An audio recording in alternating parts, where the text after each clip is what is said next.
MSW Media. News with swearing. Daily beans, daily beans. Daily beans, daily beans. Hello and welcome to the Daily Beans for Thursday, January 18th, 2024. Today, the Judicial Conference may be investigating the financial disclosure forms of Justice Clarence Thomas, Alina Habba's very bad no-good day in court, Democrat Tom Keene has won the special election in Florida's 35th State House District, nearly 50,000 veterans used free emergency suicide prevention at the VA in 2023, German Chancellor Scholz pledged to provide Ukraine with more than 7 billion euros in military aid after a phone conversation with U.S. President Joe Biden, Representative Daniel Goldman has filed a censure motion against Elise Stefanik for referring to insurrectionists as hostages, and Senate Republicans warned the House that they will not get a better immigration deal under Trump. I'm Allison Gill. And I'm Dana Goldberg. Hey, Dana. Happy Thursday. Happy Thursday to you. How's your day? Good. A lot of news. Took the cat to the vet, regular checkup. Okay. And now that he's home, the other cats are hissing at him because he smells of other animals. Like, where have you been? I don't you like whore. Yeah. Totally. Senate Republicans warning the House they won't get a better immigration deal under Trump. Yeah, because we're going to flip the House. Dumbass. I know. I'm going to be covering that later in the segment. It's just obvious as well. Mm-hmm. That and Biden's going to be the president again, but whatevs, just saying. Just little things, details. Right? Let's forego that part of it. But anyway, we have so much news to get to today, so let's do some quick hits. And to make a long story short, too late. All right, first up from CBS, nearly 50,000 veterans received free emergency suicide prevention care in 2023. This is the first year of the program. That's according to the Department of Veterans Affairs. In January of 2023, a year ago, the VA instituted a new policy allowing eligible veterans and certain former service members in acute suicidal crisis to go to any VA or non-VA healthcare facility to receive emergency care at no cost. The policy covers emergency room care, inpatient for crisis residential care for up to 30 days, and outpatient care for up to 90 days. So thank you to my old stomping ground, the VA. Indeed. All right. This is from, and not from anything. This is just a quick hit. The German Chancellor Olaf Scholz has said that Germany will provide Ukraine with more than 7 billion euros worth of military goods for a phone conversation with U.S. President Joe Biden on Tuesday. That was January 16th. Now, the parties reportedly discussed, among other things, the urgency of further support for Ukraine. Scholz stated that he and President Biden are united in their desire to continue to provide financial, humanitarian, and military support to Ukraine. I love it. And from Midas Touch Network, they're turning into a little news factory over there. Representative Dan Goldman has introduced a censure motion against Representative Elise Stefanik, the Republican from New York, for her promotion of voter fraud conspiracy theories that contributed to January 6th, her support of violent January 6th defendants, who she referred to as hostages, her refusal to commit to certifying the 2024 election, and more, so much more. I doubt this resolution will pass, but good on him for introducing it. Absolutely. I mean, come on. Yeah, hostages. enough is enough. Just shut up. I mean, at this point, just stop with the bullshit. So maybe a little threat will help. We'll see. I just need bumper stickers that just say, shut up. Oh my God, just shut up. All right, let's hit the hot notes. Hot notes. All right, first up from the Associated Press, Donald Trump was threatened with expulsion from his Manhattan civil trial Wednesday after he repeatedly ignored a warning to keep quiet, right? Shut up. That was while E. Jean Carroll was on the stand and testified that he shattered her reputation after she accused him of sexual abuse. Judge Lewis Kaplan told the former president that his right to be present at the trial will be revoked if he remains disruptive. After an initial warning, Carroll's lawyer said Trump could still be heard making remarks to his lawyers, including, "It's a witch hunt and it's really a con job." Mr. Trump I hope I don't have to consider excluding you from this trial, Kaplan said in an exchange after the jury was excused for lunch, adding, I understand you're probably eager for me to do that. And former President Trump shot back, I would love it. So that was fantastic. And Kaplan said, I know you would like it. You just can't control yourself in this circumstance, apparently. You can't either, said Trump. just childish bullshit. Now, afterward, Trump ripped Kaplan on social media, while the judge denied a request that he step aside from the case. In a Truth Social post, Trump described the Bill Clinton appointee as seething and hostile and abusive and rude and obviously not impartial. This is a judge. It's just a judge. Like, he just hates him because he has to follow his rules in court. Now, Kaplan cracked down after Carroll lawyer Sean Crowley complained for a second time that Trump could be heard loudly saying things that are false as he sat at the defense table, frequently tilting back in his chair and leaning over to speak with his lawyer. Among his comments, Crowley said, were that longtime Elle magazine activist or advice columnist was lying about the sexual assault, that she seemed to have, quote, gotten her memory back. Now, Crowley suggested that if Carroll's lawyers could hear Trump from where they were sitting, about 12 feet from him, jurors might have been able to hear him too. Some appeared to split their focus between Trump and the witness stand. Quote, I'm just going to ask that Mr. Trump take special care to keep his voice down when conferring with counsel to make sure the jury does not hear it. That's what Judge Kaplan said before the jurors came back into the courtroom after morning break. Earlier, without the jury in the courtroom, Trump could be seen slamming his hands on the defense table and uttering the word man when the judge again refused Alina Habba's request that the trial be suspended on Thursday so he could go to his mother-in-law's funeral in Florida. Habba called Judge Kaplan's ruling insanely prejudicial, and the judge soon afterward cut her off, saying he would, quote, hear no further argument on it. Habba told the judge, I will not be spoken to that way, Your Honor. When she mentioned the funeral again, the judge responded, it's denied. Sit down. So, not a good day for her. There were multiple times, by the way, during the proceedings when the judge had to explain to Habba how to do simple stuff, like how to enter evidence, how to reference depositions, and how to impeach witnesses. And Pete and I are going to cover all that in more detail on the next Cleanup on Aisle 45. He took her to law school today. It's like she'd never tried a case before, Dana. I know. If she wants advice on how to impeach that witness, she can ask the House of Representatives from the last administration. They did it twice. Okay. This is from Danielle Caputo at CLC. Now, after receiving CLC's letter asking that Judicial Conference's September 2023 report of proceedings be made public, and this is a quote, the Judicial Conference provided the smallest glimmer of hope that it is taking enforcement of Justice Thomas's Ethics in Government Act, which is the EIGA violations, seriously.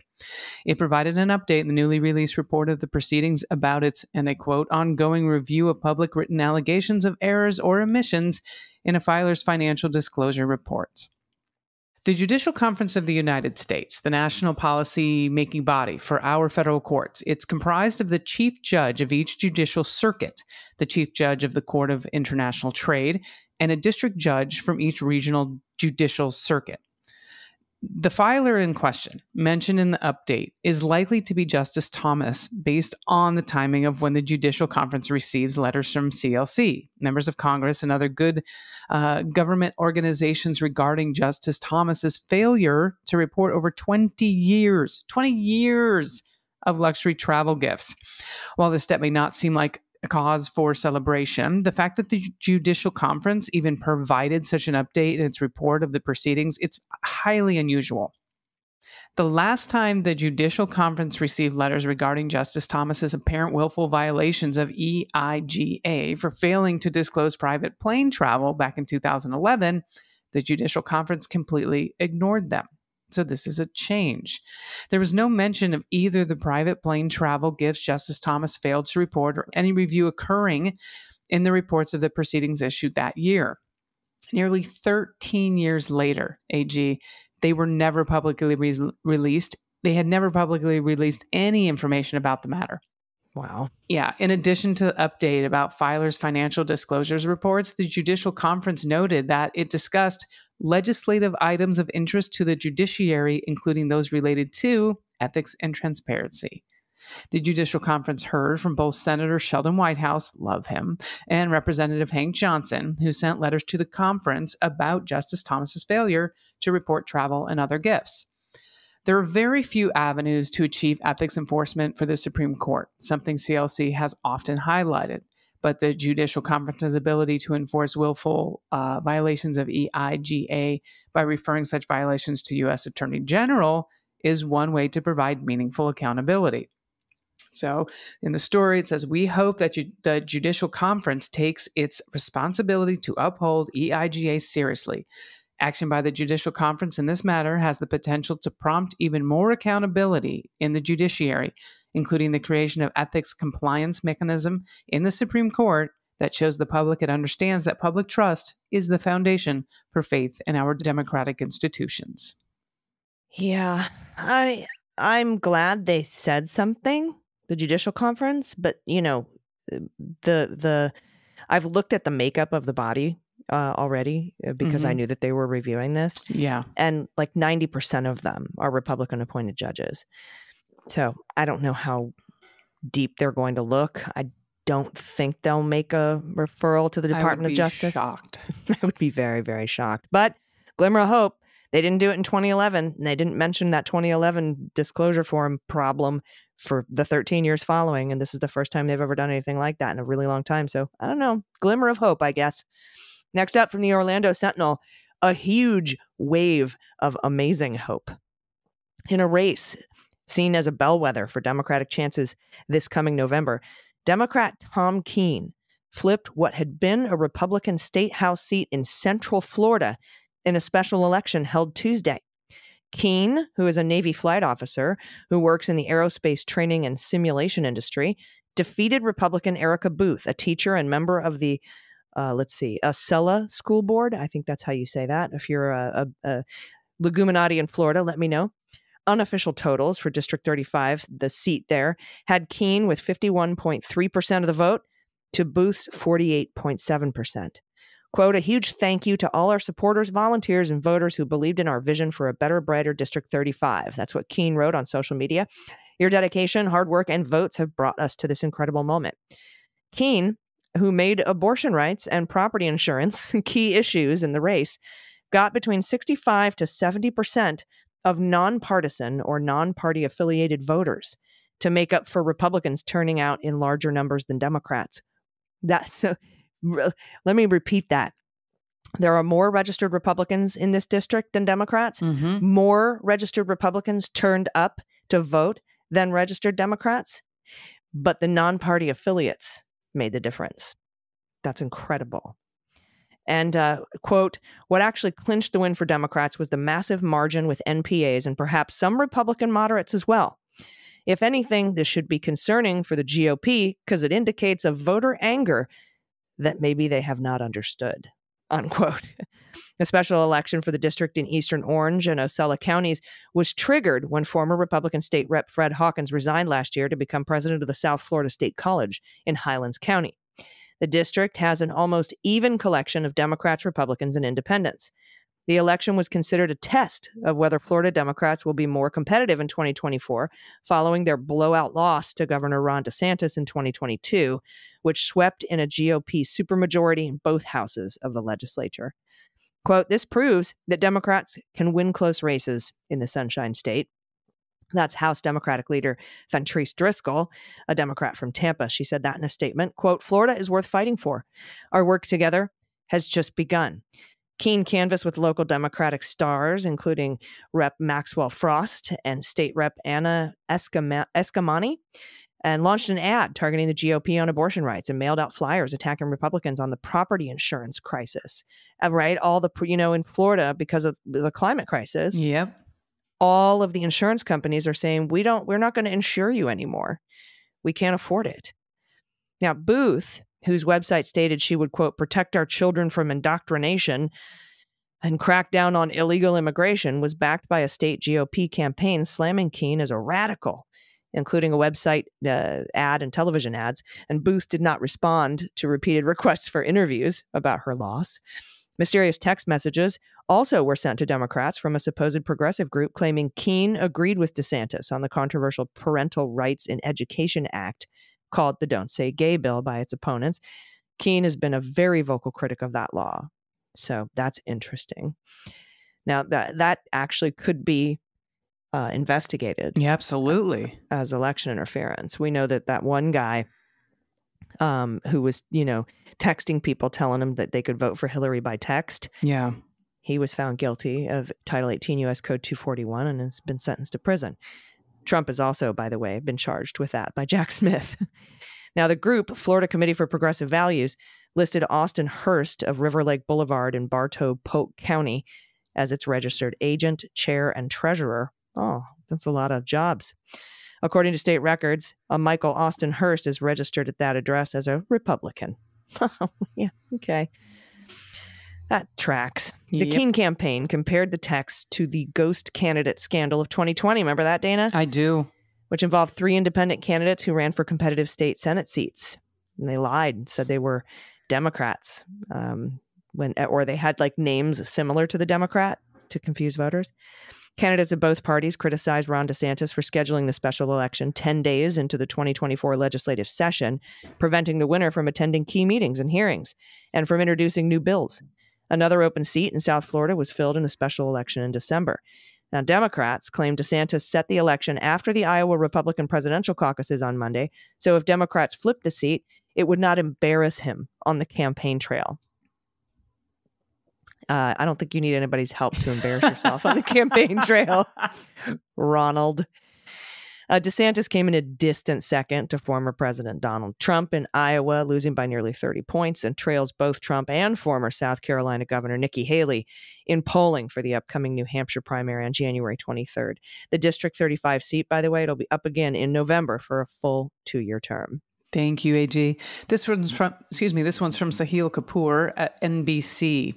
Leading Senate Republicans, they are warning their House colleagues not to play political games with the current immigration negotiations because they won't get a better deal down the road under a potential second term, God willing that never happens, of President Donald Trump. Quote, to those who think that if President Trump wins, which I hope he does, that we can get a better deal, we won't. That was Senator Lindsey Graham. And that's what he told supporters Wednesday and said, you got to get 60 votes in the United States Senate. To my Republican friends, to get this kind of border security without granting a pathway to citizenship is really unheard of. So if you think you're going to get a better deal next time, in 25, if President Trump's president, Democrats will be expecting a pathway to citizenship for that, he said. So to my Republican colleagues, this is a historic moment to reform the border. And Senator Minority Whip John Thune, Republican South Dakota, he echoed Graham's view. He agrees with them. Said the Democrats will not give us anything close to this if we have to get 60 votes in the United States Senate in a Republican majority. That's from Thune. He said, we have a unique opportunity here, and the timing is right to do this. The pleas from Republicans come as senators are expressing growing optimism that they're on the brink of securing a bipartisan deal on tougher asylum and border laws that they've been negotiating for months, with uncertainty looming as to whether the GOP-controlled House would accept it. Now, the emerging Senate package is expected to raise the bar for asylum seekers to come to the U.S., grant additional powers to remove migrants to control the border and restrict the use of parole to admit certain migrants as they await processing for their cases. While it has not been finalized, the latter is the main sticking point that remains. This is what Graham indicated Wednesday. If we don't fix parole, there's no deal. That's what he said. So even as potential Senate compromise has yet to be inked, hard right House Republicans, they have threatened to kill the bill that's designed to unlock support for new U.S. aid to Ukraine. And this is a quote from someone we just despise. There's no compromising our border security. That's Marjorie Taylor Greene. She told that to NBC News in response to the GOP senators. She said there's going to be a much better situation under Trump's administration. We'll bring back Remain in Mexico, and we're going to deport illegal aliens. And I apologize for that term. It is a quote from that horrible human being.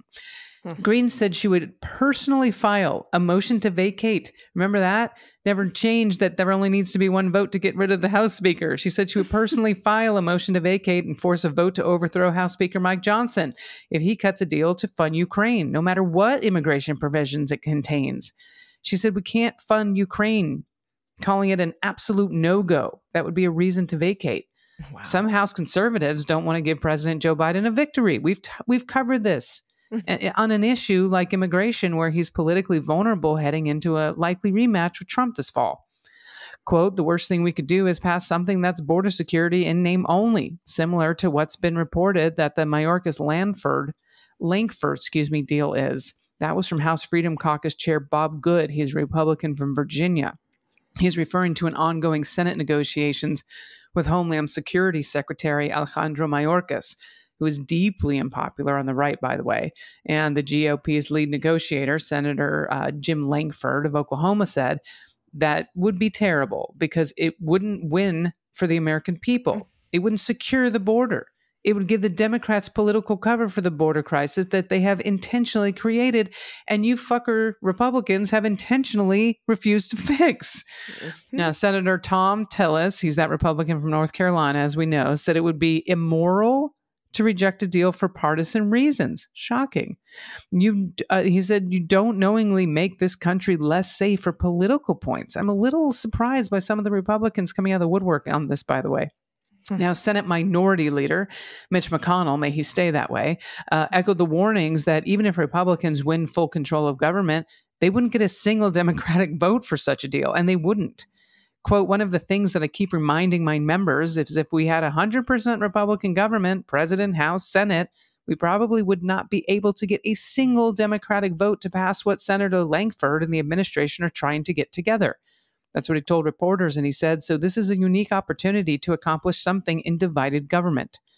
Johnson, who has previously said the House would accept nothing short of its own Republican-passed H.R. immigration package, said Wednesday that all of the bill's elements are important and didn't close the door on a Senate package before he can review it. He said, we don't know exactly what the Senate has come up with because we've not seen the text. And he said, we're anxious to see the text of what they've done. So, very, very well-spoken Speaker of the House we have right now. We can't say we haven't seen it, and we're anxious to see the text that we haven't seen it. See the text? So we see the text we haven't seen it. Can we see it? Can I finish? Just what?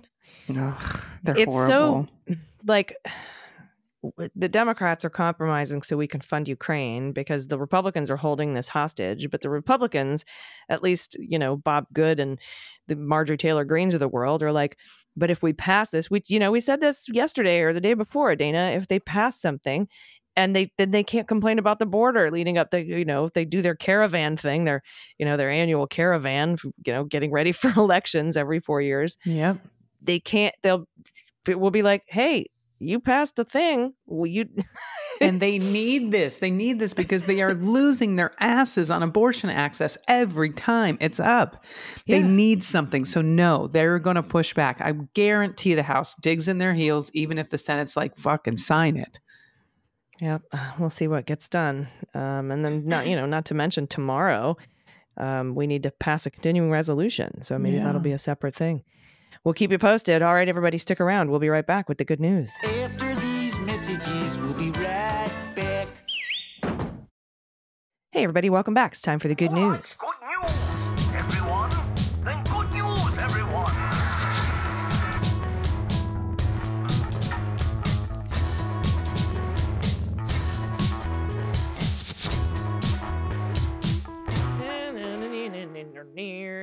Good news, good news. And if you have any good news, confessions, corrections, what the animal, we're still trying to find a good name for that. We've got a lot of good suggestions. We just haven't picked one yet. If you have a shout out to a loved one, a self shout out, love those. Tell us something that's good that's happening in your life. Pictures of happy places, theses and dissertation titles. If you have a student debt relief story, We want to hear about that. Whoopee stories, blankie stories, stuffed animal stories, holiday photos. Did I already say that? Probably. Frog orgies, baby pictures, anything at all you want to send us. And if you don't have pod pet tax to pay, you can send an adoptable pet in your area, and we'll see if we can find a home for that baby. But anyway, send it to us, dailybeanspod.com, and click on contact. First up, from Jen, pronouns she and her. Good morning, Beans Queens. I hope the two of you are nice and warm. What is it? It's like 65 here. Where are you? Yeah, it was actually chilly. I didn't want to say that because it's like -3 degrees everywhere. It was chilly for Los Angeles. Yeah. I got down to like in the 40s last night. I was like, what? Anyway, Jen says we got about 3 inches of snow here in the DC area yesterday. I've seen pictures. It looks beautiful. Yeah. We haven't had any accumulating snow in a few years in the area, thanks global warming. It's good and cold here. Anyhow, I'm writing with a couple of pieces of good news. First, in October, I had surgery to fuse part of my cervical spine. I am now fused from C4 to C7. The recovery from surgery was much better than I remember my first fusion being, and I returned to work last week to a new job nonetheless. I'm excited to see what this new opportunity has in store for me. On yesterday's episode, you asked for some stories of student loan forgiveness. While I was excited when Biden started talking about canceling $20,000 of debt, I am thankful for the way things played out. In the end, Biden canceled $133,000 of student loans for me. Wow. What does that mean for my life? I can think about buying a house. I can think about going back to school. 2 major things I wanted but couldn't, with the debt hanging over me. When I called the Department of Education to confirm, I literally cried on the phone with the agent. For Pod Pet Tax, I'm enclosing pictures of my babies, Nova and Starks, who just had their first birthday, December 29th. I'm also enclosing one of my favorite pics of my kids, who both have birthdays this week. Marcus on the left turned 29 the other day, and Blue on the right will be 26 this week. I close out our birthday month and will be 38 next week. We're in good company with AG on January 20th. Happy 50th, AG. No. $133,000. My God. I know. Unbelievable. I have chills. The pups are adorable. The kids are adorable. Both of these photos make me happy. Look at these babies. Aw. No. Look at these babies. I love that denim floppy hat. That's adorable. And so good. I would wear that today. Kid on the left. I know. The jammies. All right. This is Pups from are cute, Anonymous. too. I know. Sorry to jump onto the next one. No, it's okay. I'm just admiring the kids and the dogs. Sorry. It's okay. Enjoy it. This one's from Anonymous. No pronouns given. Hey, Beans Queens. I'm a local Iowa resident. I just wanted to share a little bit of hope after a disappointing, if not unexpected, caucus result. I grew up in a deeply conservative household and am the only non-Republican in my immediate family. Today, my mother told me that for the first time in her life, she went out and caucused. And for a moment, my heart sank, and I was sure she was going to tell me it was supporting Trump. To my immense surprise, she instead said, I listened to my children, who all said, you don't like Trump, and I went for DeSantis instead. And while it's not stellar, he's not stellar president material either, to say the least, it shows that having conversations does make a difference. The talk flowed to who she would support in the general election if Trump did become the nominee. And while I know there's no possibility for voting for Biden, I feel like I was able to make a case for her to vote for literally anyone else. Now, I'm not sure I got her to agree, but she was listening. And that's a start considering the fact I know she voted for Trump in previous elections simply because he was the Republican nominee. So don't give up. Keep having these talks with loved ones. Even if you're not sure your words are having any effect, you never know what difference they'll make in the future. Thank you, Anonymous. That's so cool. I mean, yeah, DeSantis, whatever. But I mean, I think the whole point here is that those discussions can move the needle. Absolutely. That's so cool. Thank you for that. Next up, Kristen, pronouns she and her, this dog. I know. The good news is I'm a foster fail. I got this sweet girl right before Halloween. One day, we were watching Joy, and when she started talking about the latest Republican fuckery, my foster picked up her head and growled. I responded by telling her, she's right. We don't like fascists. Since she didn't respond to her name, I recorded I could change it. Her name comes in part from a subtle nod to a book series that made a big impact on my life. although the author shall not be named, a character from the Supernatural TV show, and also from the incredible Ruby Freeman. With a birthday of May 4th, I would like to introduce Ruby Ray. Oh. Feel free to play What the Mutt. I don't have the answers. How do you not have a doggy DNA sponsor yet? She howls with emergency sirens if you need audio clues. Oh, she howls. Also, really good question, by the way. Have you tried to get a DNA sponsor, a dog DNA sponsor yet? I've asked. We used to have Embark, and I've told them about the What the Mutt. Oh, that's right. And, I guess they're just like, I don't know, ignoring my emails. Well, we're also giving them free publicity. So everyone's like, I got to get a DNA test. I think there's probably pit bull in this beautiful baby, maybe some black lab. But if they're howling. Yeah, maybe husky or Malamute. Yeah. Those are that last picture looks like there's some Great Dane in that dog. Yeah, a little bit, huh? Yeah. Or howlers also can be like the Catahoula, like any hound dog, right? Yeah. That was a good one. Dog. Thank you. All right, I'll take this next one. This is from Patty B, pronouns she and her. Hello, fabulous ladies. I'm writing to share my What the Mutt story with you. I was in Golden Gate Park tonight admiring Charles Gadekins. I hope I'm saying Charles's last name right. Incredible LED light installation titled Entwined Elder Mother. I had been watching the colors change for about 10 minutes when a couple approached the sculpture with their dog. All of my attention shifted to trying to work out the adorable but slightly disconcerting dog's lineage. It looked exactly like a pit bull, but only with very short legs. I started running through my canine Rolodex. Corgi, Dachshund, French Bulldog? I eventually gave up on guessing and asked them. It seemed like they get this question regularly, and they cheerfully responded, Pit Bull Wiener. A wiener pit. There you go. It's a pit bull wiener. It's a wiener pit, just like your mom. That's the... What?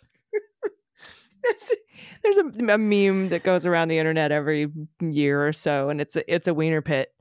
And it says just like your mom, and it just makes me laugh. Oh, got it. Okay, got it. Fucking lesbian. I'm like, I don't understand. Okay. As they wandered off, I found myself wondering about the gymnastics required to produce that mix. Now, I did not get permission to take a picture of their dog, so instead I will give you a photo of the light sculpture. A still image does not do justice to the mesmerizing color changes. If you're in San Francisco, you can find it just inside the eastern edge of the park on JFK Drive. Once you're in the area, you won't be able to miss it. Wow, this is beautiful. I haven't even gotten to it yet. As always, thank you for being informative, hilarious, and absolutely fabulous, and for giving me all the ammo that I need to undermine every goddamn stupid thing my conservative friends say. That's why we're here, Patty P. This is incredible. This installation is beautiful. Isn't it? I haven't seen this in person. I need to go see it. Yeah. This is reason enough to go to the park.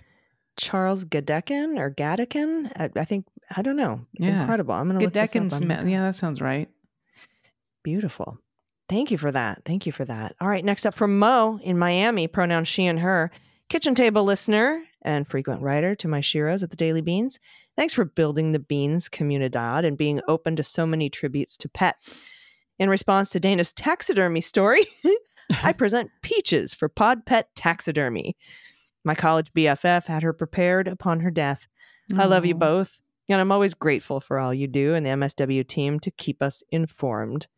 Look at this beautiful little birdie. Yeah, it's going to be a beautiful birdie until the rest of time. Yes, until the rest of time. I always am reminded of the dog that they would carry around in Friends. Do you remember? No, it was Scrubs. Oh, I was like, no. It was I never watched Scrubs, so that makes sense. Oh, yeah. They had a taxidermy dog in their home. No.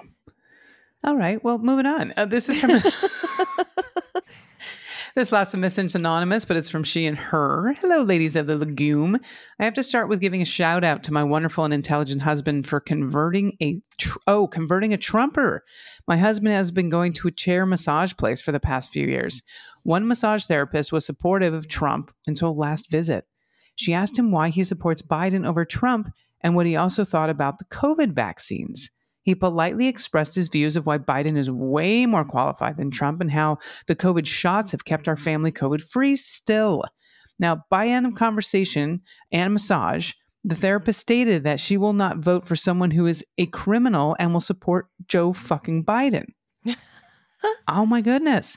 This gives me hope that there are more people who want the best for this country and do not want to see it torn apart. Engaging in civil conversations with our neighbors, family, and massage therapists can make small steps to a better society. Keep up the hard work knowing these little steps are making a huge impact on our community. I've attached pictures of my naked babies, Chip and Dale, and my boys when they were babies. They're 9 and 13 now. So I still do laundry basket. They were in to this day.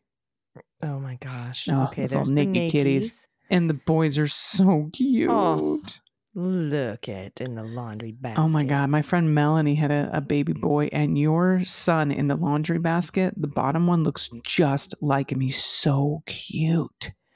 You know, Anonymous, you should recreate these. Oh, yeah. If you still have these laundry baskets.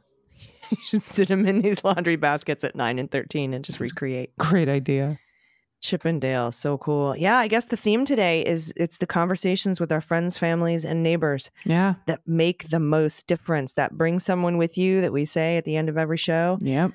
It's like got the best rate of getting new voters or flipping voters of any method from, text banking, door knocking, postcarding, anything. It is talking to people that you know and see on a daily basis. That really has I think it's like 86% success rate. Pretty incredible. Yeah, because postcarding and everything else is all of it's under 5%. It's still amazing. I still encourage people to do it.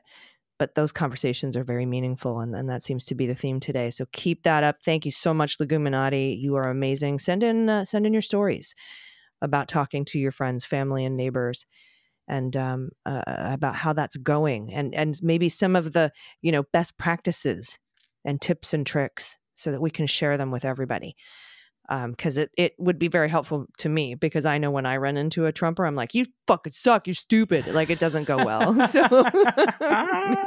because they want my friends to not exist. Yeah.